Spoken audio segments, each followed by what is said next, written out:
One and Everything by Sam Winston.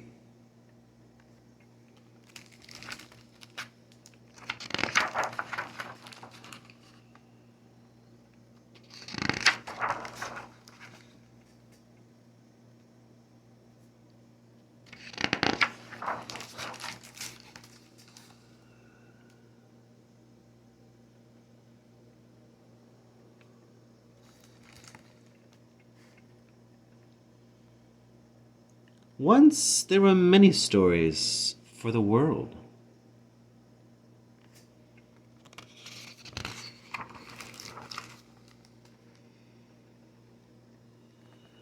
Some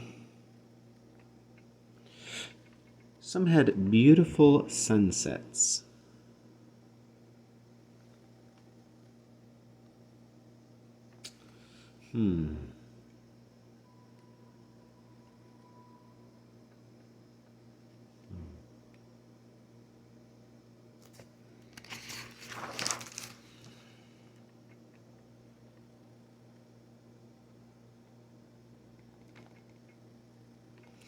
The sea.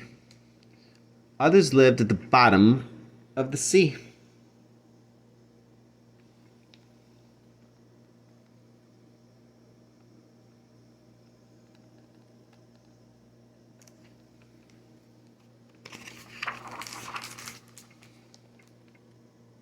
While others were simply full of dogs.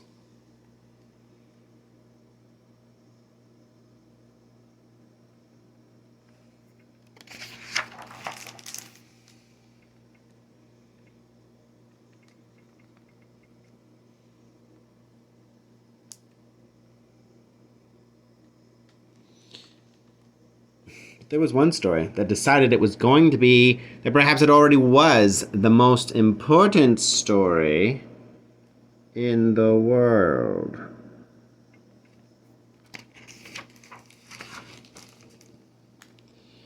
When this story approached another, older story, instead of listening to it,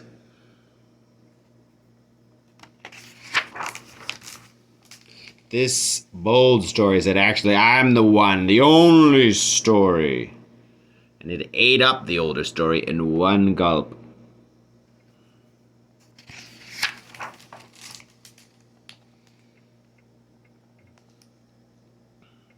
The one got very excited. Soon it came upon more stories, one with fairies, one with dinosaurs, and a really nice one with a funny song in it. I am the only story, it said, and with a giant slurp, all the others went down into its belly.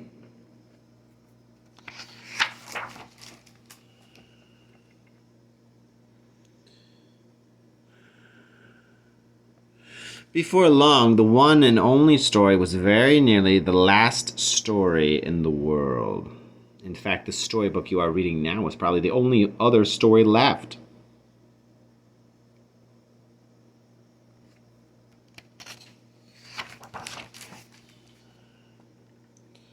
Hey, said the one, I'm the only story.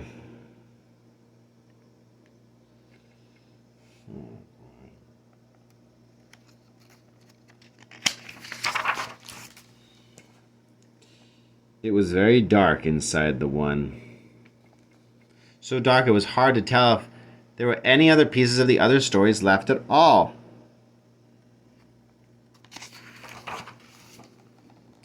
But inside the one's belly, something was happening. A few letters got together, then words. Soon there began to be whispers, and then a voice spoke out loud.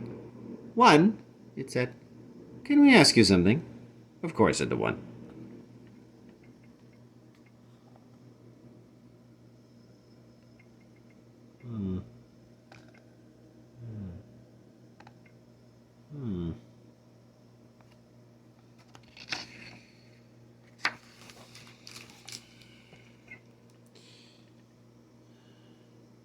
If you have eaten all the stories in the world, does that not mean that somewhere in your belly you have the magic Ogham words? Of course, said the one, thinking, whatever those are.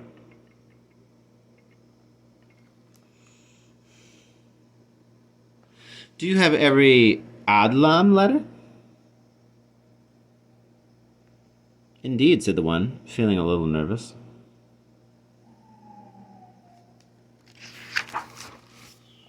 So actually, does that mean that you have every word for every story ever told in you? Why, yes, I do, said the one, proudly this time. Well, said the voice, it seems to me that you are not the one story then. You're every story. There was a long pause.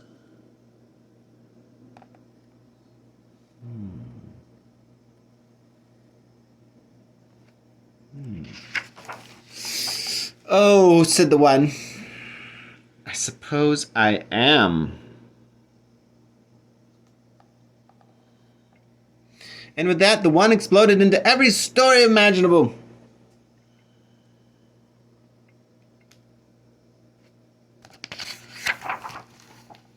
And all that was left was a question. Maybe you can answer it.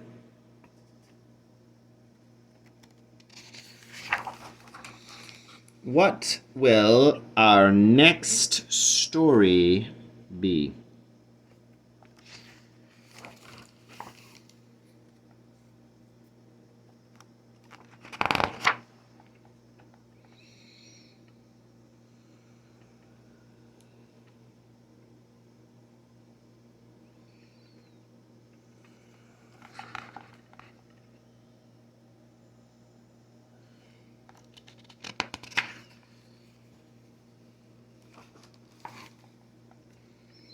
Some characters found in the book. Thana is the script from Divehi, or Maldivian, the language spoken in the Maldives, an island nation in the Indian Ocean. Many of the letters are based on numbers and have a unique alphabetical order. Words run from right to left, perhaps originally as a way to keep the script's meanings more secret and harder to learn. The script that existed when Thana was invented ran from left to right and was eventually replaced by Thana. Another theory is that Thana was invented so that Arabic words, which also run right to left, could be translated and read by people in the Maldives. The Maldives has a long tradition of tales of fantastic sea creatures and great ocean voyages, with more than 1,000 coral islands. It is a land of beaches, palm trees, and ocean sunrises and sunsets. In One and Everything, the words for sunrise and sunset appear, and sun appear.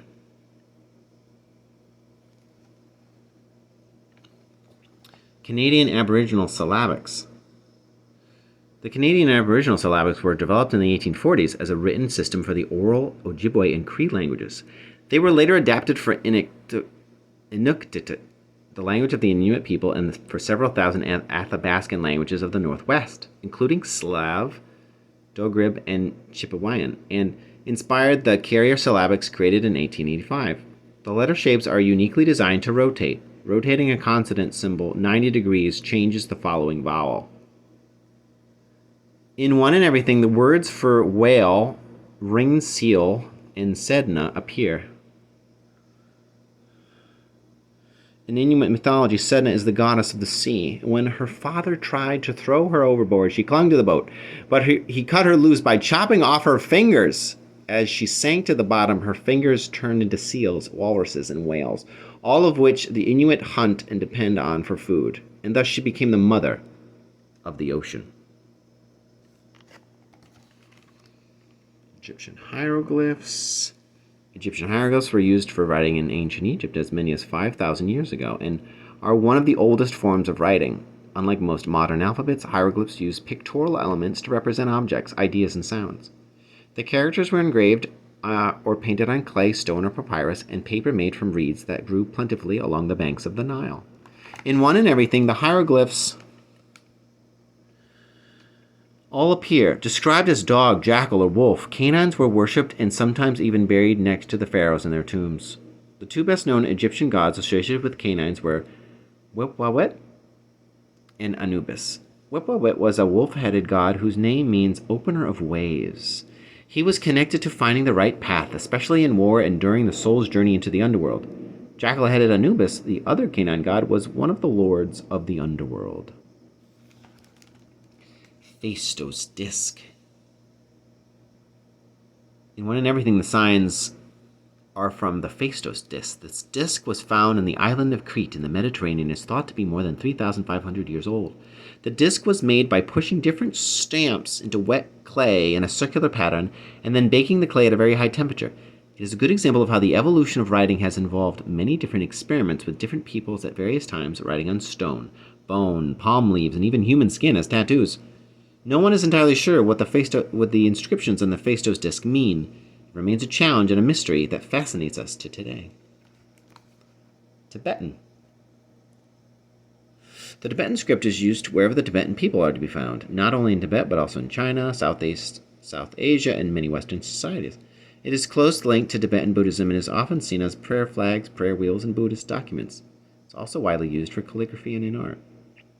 The Tibetan script is commonly used for textbooks, storybooks, and many types of literature, including history, autobiography, poems, and medical texts. One and Everything includes the Tibetan word lung, which has a variety of meanings. It can mean wind, but also refers to inhalation and exhalation, and even to the concept of what type of energy we have in our bodies.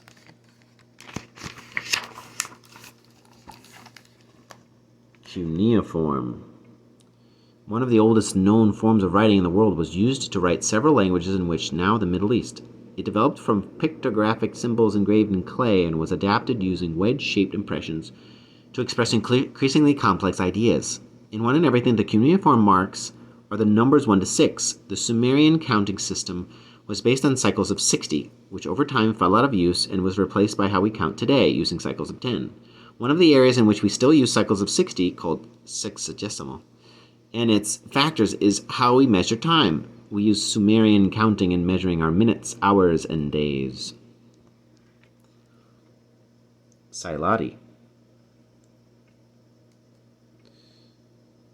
In One and Everything, the letters spell the word Puthi, pronounced like Futi in Silati language. Puthis are written poems in the form of a book that are hung or chanted to listeners.